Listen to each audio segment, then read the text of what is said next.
venit în capitala distracției. Stațiunea este invadată de mii de turiști veniți de pe toate meleagurile țării. Temperaturile de afară i-au făcut pe tineri să stea departe de plajă. În schimb, în club, atmosfera a fost primitoare.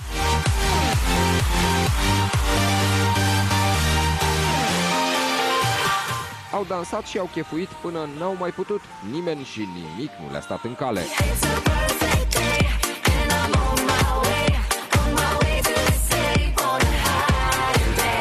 Când paharul e plin cu lichiorul lui Bacchus, teama că te-ai putea împiedica de o sticlă goală de băutură dispare. Priviți cum ringul de dans e de-a dreptul acaparat de sute de sticle. Ce dacă? Grija domnișoarelor e alta, nu se ferească de cioburi. Au investit mult în ținute alese, machiaj și coafat. Acum e momentul să le etaleze.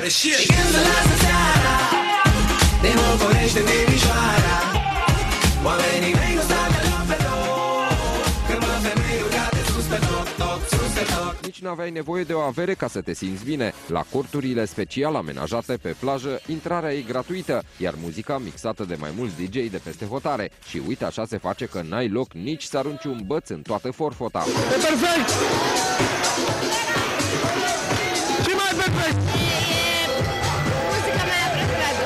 Acestor tineri nu le lipsește paharul cu băutură din mâini și nici ochelarii de pe ochi. Nu de alta, dar luminile reflectoarelor sunt prea puternice atunci când consumi alcool. Ochelarii de soare pentru cercuri. Pentru mai multe lumini! Ochelarii ne transformă! Pentru turiștii cu dare de mână, corturile în care te calci în picioare ca să asculți muzică sunt imediat date uitării. În schimb, în cluburile de fițe, șampania curge sticlă după sticlă, iar domnișoarele se întrec în ținute care mai colorate. Ținuta mea este o rochiță, nu pot să spun că este o rochiță de vară, pentru că nu este atât de subțire. Trebuie să fie neapărat sexy, pentru că suntem pe litoral și asta reprezentăm. Nu cred că contează vrem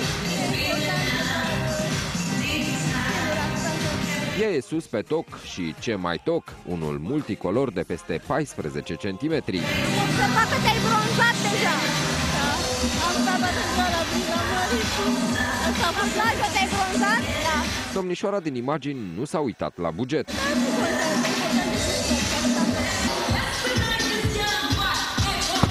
How much money are you going to spend tonight?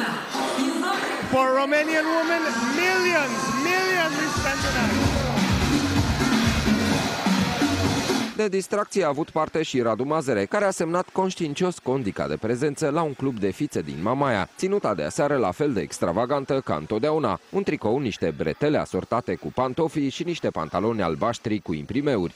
Edilul s-a și logodit aseară. Da, ați auzit bine. Nici nu era de mirare la câte zeci de amazoane au roit în jurul său. Ne-a prezentat 5 logodice astăzi, da? Să mă arate în față, 5. Una după alta. Și fiecare recunoștea că e logodica 1, 2, 3, 4.